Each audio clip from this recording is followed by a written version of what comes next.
Nasaan na nga ba si Senator Ronald Bato de la Rosa? Bagamat may mga bali-balita nitong nakaraan na naaresto na ang senador, patuloy pa rin ang paghahanap ng mga otoridad sa kanyang kinaroonan. Kinilala ng Senate Impeachment Court ang naging desisyon kamakailan ng Korte Suprema. Ito'y matapos i-dismiss ng Supreme Court ang petisyon na kumukwestiyon sa paghawak ng Kamara at Committee on Justice sa impeachment complaints laban sa pangalawang Pangulo. Para sa ito ay matapos lumutang ang balita na mayroon ng formal na extradition request ang US laban kay Kibuloy. Inihayag ng kampo ng prosekusyon na sila ay handang makipagtulungan sa lahat ng legal na protocol at proseso para sa extradition ni KOJC leader Apollo Kibuloy patungong Estados Unidos. Ayon kay Attorney Joey Domingo, hindi magiging hadlang ang mga private prosecutor sa anumang hakbang na ipatutupad ng gobyerno hinggil sa usaping ito. Dahil may mga nakabinbing kaso si Kibuloy sa Pilipinas, tinitingnan ng prosekusyon ang opsyon ng temporary surrender sa ilalim ng Article 11 ng Philippine-US Extradition Treaty.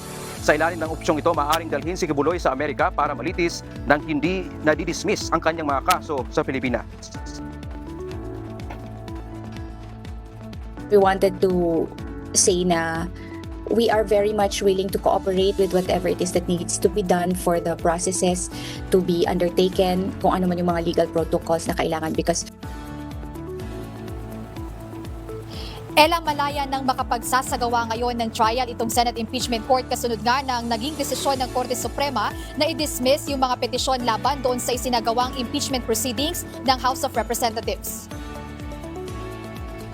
Ipinaliwanag ng tagapagsalita ng Senate Impeachment Court na si Attorney Reggie Tonggol na dahil tapos na ang tungkulin ng Kamara, ang Senate Impeachment Court na ngayon ang mayroong nag-iisang otoridad sa paglilitis kay Vice President Sara Duterte na una nang ipinaliwanag ng SC na moot o hindi kailangang desisyonan ang mga issue na nakapaloob sa petisyon dahil naaprubahan na ang articles of impeachment sa Senado. At ayon kay Attorney Tonggol, dahil hiwalay na ang impeachment court mula sa anumang nangyari sa House of Representatives, magpapatuloy ang paglilitis ng walang kinikilingan o blank slate. Ngayon aniya, ang mga prosecutor na ang may mabigat na tungkulin na patunayan ang kanilang mga paratang laban sa Vice-Presidente, habang sisiguruhin ng korte na mananatili ang karapatan ng respondent na ituring siya na inosente hanggat hindi na patutunayan ang kanyang kasalanan.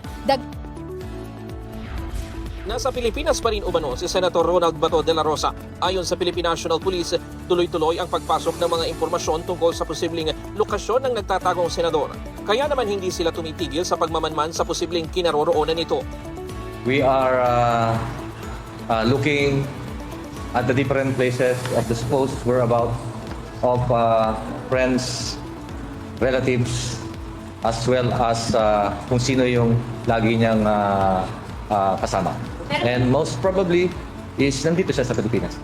Nilinaw naman ni PNP Chief Police General Melencio Nartates Jr. na dumadaan pa rin sa masusing verifikasyon at intelligence processing ang mga impormasyon bago maging batayan ng operasyon. Nauna ng pinabulaanan ng Department of Justice, Department of Interior and Local Government at Malacanang ang mga kumalat na ulat na naaresto na umano ang senador. Ayon naman sa Malacanang, nananatiling epektibo ang standing order ni Pangulong Ferdinand Marcos Jr. na arestuhin ang senador.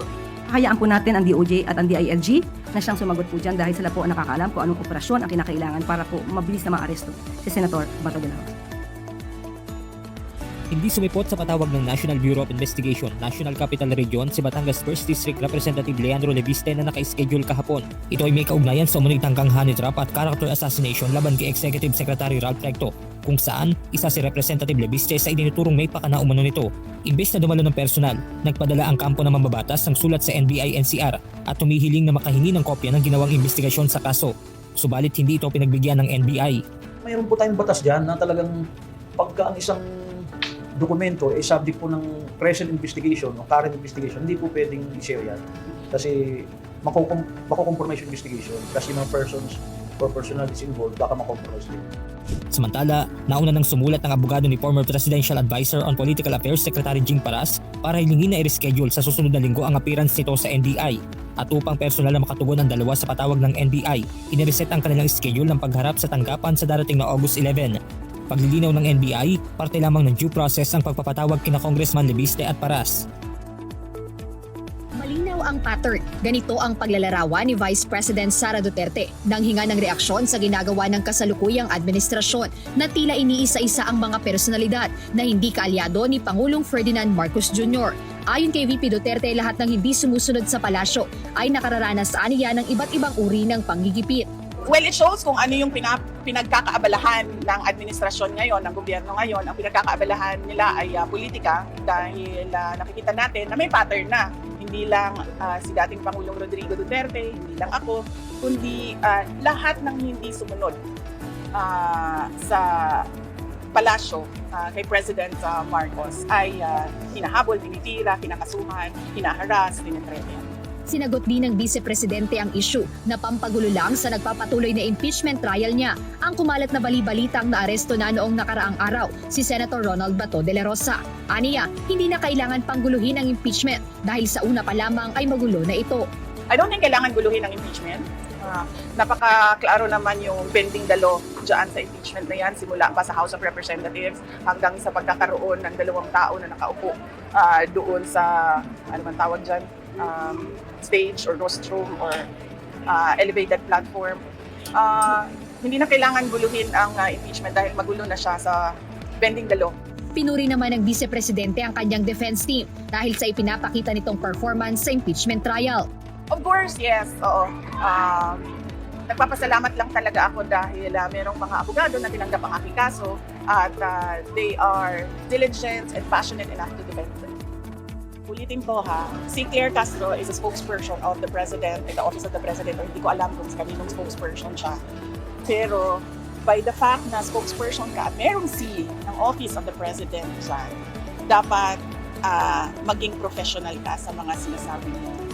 She doesn't have the liberty na tulad sa atin, no, na pwedeng magsalita ng kahit anong iniisip natin at kahit anong opinion natin. Kasi nagsasalita tayo para sa sarili natin. Pero kapag may scene, sa likod mo, sa harap mo, kung ano yung professionalism na hinihingi galing doon sa opisina na yun, yung dapat ang ipakita at ibigay mo sa taong bayan. I don't see anything wrong with visiting persons deprived of liberty. Noong ako ay mayor pa, bumibisita ako dito sa Maa City Jail. Nagdadala kami ng mga regalo at tinatanong namin sila kung ano yung mga pangangailangan nila. Sa amin, sa Office of the Vice President, meron kaming mga Thanksgiving na ginawa namin sa loob ng mga jails tulad noong pagbisita namin sa Bacolod City. So wala ako nakikitang masama sa pagbisita sa mga tao tulad ni PRD at iba pang mga nasa loob ng detention na wala akong nakikita na masama sa pagbisita kay Arnie Teves, kay Pastor Kibuloy, as I said, President Duterte, Senator Rodante Marcoleta, Senator Jinggoy Estrada, and Mike Defensor, kasi kilala ko naman sila and I think kaibigan ko sila, hindi ko lang alam. Ryan, ano ang laman ng mga kabaong at ano na ang hakbang ng pulisya? Kailan mga larawan ni Chinese President Xi Jinping, Chinese Foreign Minister Wang Yi at Chinese Ambassador to the Philippines, Jing Tuen. Meron din nakakabit na tarpaulin na may katagang Chinese Communist Party o CPP 3D. Yung isa na tarpaulin ay nakalagay na salot at yung isa pa ay 3D salot. Natagpuan ng 5 abandonadong kabaong sa Santa Cruz, Manila, Barangay 54, Caloocan City, Boy Scout Circle sa Barangay South Triangle at Welcome Rotonda sa Barangay Santa Teresita, Quezon City at Hilpuyat sa Makati City. Ayon sa NCRPO, sinadyang iwan ang mga kabaong ng mga hindi pa nakikilalang sospek na nakasuot ng maskara at sakay ng puti at kulay gray na van. Nangyari umano ito mula alas 2 hanggang alas 4 kaninang madaling araw. Iniutos na ng PNP Chief ang masusing investigasyon sa insidente. Nagsasagawa na ang NCRPO ng backtracking at forward tracking sa mga CCTV footage habang bumuo naman ang QCPD ng Special Investigation Team upang matukoy ang mga responsable. Pinagbabayad ng $567 million ng isang korte sa New Mexico ang parent company ng Facebook at Instagram na Meta. Kaugnay ito ng child safety lawsuit sa Meta dahil sa pagkabigo umano nitong bigyang babala ang publiko sa panganib na dala ng kanilang platforms sa mga kabataan. Ang panibagong multa ay bukod pa sa $375 million na civil penalties sa social media giant na ipinatang noong nakaraang Marso.